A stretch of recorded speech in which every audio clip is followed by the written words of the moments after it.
मेरे सभी श्रोतागणों को नमस्कार और राम राम। आज मैं देवी महापुराण का 17वां अध्याय सुना रही हूँ। हिमालय बोले, शिवे, ये पंचभूत आत्मक देह ही दुख का कारण है, क्योंकि उससे विलग जीव दुखों से प्रभावित नहीं होता। माता महेश्वरी, जिस देह को प्राप्त कर यह जीव पुण्य कार्य करके स्वर्ग प्राप्त करता है, वह यह देह किस प्रकार उत्पन्न होता है और यह जीव पुण्य के क्षीण होने पर पुण्य पृथ्वी पर किस प्रकार उत्पन्न होता है। यदि आप मुझ पर कृपा रखती हैं तो इन बातों को शीघ्र ही विस्तार पूर्वक मुझे बताइए। श्री पार्वती जी बोली, पृथ्वी, जल, अग्नि, वायु और आकाश, इन्हीं पंच महाभूतों से यह देह निर्मित है, इसलिए यह पंचभौतिक कहा गया है। उन पांचों में पृथ्वी तत्व तो प्रधान है और शेष चार की उसके साथ सहभागिता मात्र है। गिरिराज, वह यह पांच भौतिक देह भी चार प्रकार का कहा गया है, जिसे मुझे समझ लीजिए। अंडज, सौदज, उदीजव और जरायुज, ये उसके भेद हैं महाराज। उनमें पक्षी, सर्प आदि अंडज हैं, मशक मतलब मच्छर आदि सौदज हैं, वृक्ष, झाड़ी आदि सुषुप्त चैतन्य वाले उद्जीव है और मनुष्य, पशु आदि जरायुज है। शुक्र रज आदि से निर्मित देह को जरायुज समझना चाहिए। पुण्य उस जरायुज को भी पुरुष, स्त्री और नपुंसक भेद से तीन प्रकार का जानना चाहिए। पर्वतराज, शुक्र की अधिकता से पुरुष, रज की अधिकता से स्त्री तथा उन दोनों के संबंध से समानता से नपुंसक होते हैं।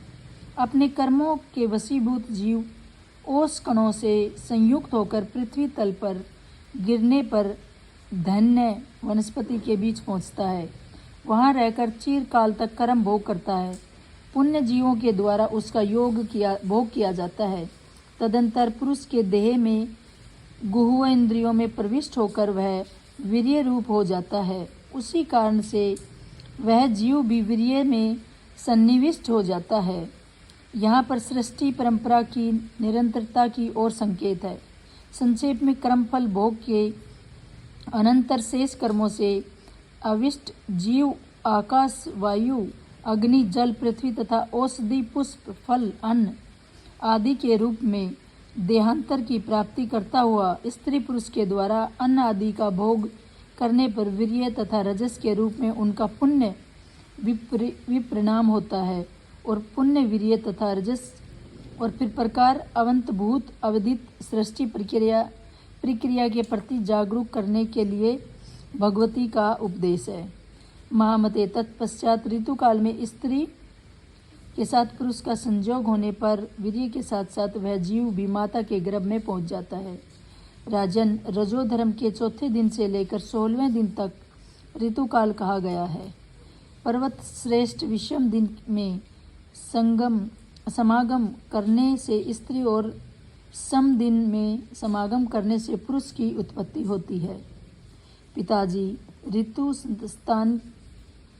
स्नान की हुई कर्मात्री स्त्री जिसके मुख का दर्शन करती है, उसी की मुखा आरती की संतान जन्म लेती है। अतः स्त्री को उस समय अपने पति का मुख देखना चाहिए। महामते, वह वीर्य स्त्री के योनिस्थित रज में मिलकर एक दिन में कलल बन जाता है। वही कलल अत्यंत सूक्ष्म झिल्ली से पुर्यातरण आवर्त होकर 5 दिनों में बुलबुले के आकार का हो जाता है। अत्यंत सूक्ष्म आकार की जो चमड़े की झिल्ली होती है उसे जरायु कहा जाता है, क्योंकि उसमें वीर्य तथा रज का योग होता है और उसी से गर्भ उत्पन्न होता है, इसलिए उसे जरायुज कहा गया है। तत्पश्चात 7 रातों में वह मांसपेशियों से युक्त हो जाता है और फिर एक पक्ष में वह जो पेशी होती है उसमें रक्त प्रवाह होने लगता है। तत्पश्चात 25 रातों में देह के अवयव अंकुरित होने लगते हैं। महामते, 1 महीने में क्रम से स्कंद, गर्दन, सिर, पीठ और पेट, ये 5 प्रकार के अंग निर्मित हो जाते हैं। दूसरे महीने में हाथ और पैर हो जाते हैं तथा तीसरे महीने में अंगों की सभी अस्थियां उत्पन्न हो जाती है। उन चौथे महीने में उनके भीतर जीव की अभिव्यक्ति हो जाती है तथा माता के अंदर में स्थित गर्भ चलने भी लग जाता है। 5वें महीने में नेत्र, कान और नाक का निर्माण होता है। उसी महीने में मुख, कमर, गुद्दा, शीशन, लिंग आदि गुहा अंग भी कानों के दोनों छिद्र भी बन जाते हैं। उसी तरह 6ठे महीने में मनुष्य की नाभि बन जाती है। 7वें महीने में केश, रोम आदि आ जाते हैं। 8वें महीने में गर्भ में सभी अवयव स्पष्ट रूप से अलग अलग बन जाते हैं। इस प्रकार पिताजी जन्म के पश्चात उगने वाले दाढ़ी, मूंछ और दांत आदि को छोड़कर सभी अंग क्रम से निर्मीम हो जाते हैं। 9वें महीने में जीव में पूर्ण रूप से चेतना शक्ति आ जाती है। वह उदर में स्थित रहकर माता के द्वारा ग्रहण किए गए भोजन के अनुसार वृद्धि को प्राप्त हो जाता है। वहाँ पर अपने जन्म अनंतर के कर्मों के अनुसार घोर यातना प्राप्त करके वह जीव खिन्न हो उठता है और पुनर्जन्म में अपने शरीर से किए गए कर्मों को याद करके अत्यंत दुखी हो जाता है। माता के गर्भ में इस प्रकार का कष्ट प्राप्त करके भी जीव बार बार पृथ्वी पर जन्म लेता है। गर्भ अवस्था में वह जीव मन में यह सब सोचकर स्वयं से यह बात कहता है, मैंने अन्यायपूर्वक धन कमाया और उससे अपने कुटुंब का भरण पोषण किया, किंतु दुर्गति का नाश करने वाली भगवती दुर्गा की आराधना नहीं की। अब यदि गर्भ के दुख ने मुझे छुटकारा मिल जाए तो मैं पुण्य महेश्वरी दुर्गा को छोड़कर विषयों का सेवन नहीं करूँगा और सर्वदा सम्माहित चित्त होकर भक्तिपूर्वक उन्हीं की पूजा करूँगा। पुत्र, स्त्री आदि के मोह के वशीभूत होकर तथा संसारिक में अपने मन को आसक्त करके मैंने व्यर्थ में ही अनेक बार अपना अहित कर डाला। इस समय उसी के परिणाम स्वरूप मैं यह असहनीय गर्भ दुख भोग रहा हूँ। अतः मैं पुण्य सांसारिक विषयों का सेवन नहीं करूँगा। इस प्रकार अपने कर्म अनुसार अनेक प्रकार के दुखों का अनुभव करके यह जीव अपने अंगों में मैदा तथा रक्त लपेटे हुए और झिल्ली से आवर्त होकर परवश वायु के वशीभूत योनि के असित यंत्र से पीसा जाता हुआ सा उसी प्रकार योनि मार्ग से बाहर आता है, जैसे पातकी जीव नरक से निकलता है। तदंतर वह जीव मेरी माया से मोहित होकर उन दुखों को भूल जाता है और कुछ भी न कर सकने की स्थिति को प्राप्त होकर मांस पिंड की भांति स्थित रहता है। जब तक कफ आदि उनकी सुषमा नाड़ी अवरुद्ध रहती है तब तक वह स्पष्ट वाणी बोलने में तथा चल फिर सकने में समर्थ नहीं होता और देव योग से जब वह कुत्ते, बिल्ली आदि दाढ़ युक्त जंतुओं से पीड़ित होता है तब सौजन द्वारा उनका सम्यक रक्षा की जाती है। बाद में वह स्वेच्छा कुछ बोलने लगता है और दूर दूर तक चलने भी लगता है। पिताजी उसके बाद कुछ काल बीतने पर यौवन के उन्माद में आकर वह काम, क्रोध आदि से युक्त होकर पाप तथा पुण्य कर्म करने लगता है। जिस देह में भोग के लिए जीव सारे कर्म करता है वह देव पुरुष से भिन्न है, क्योंकि जीव आत्मा का भोगों से क्या संबंध। प्रति क्षण आयु का क्षण हो रहा है और वह हिलते हुए पत्ते में स्थित जलकण की भांति क्षण भंगुर है।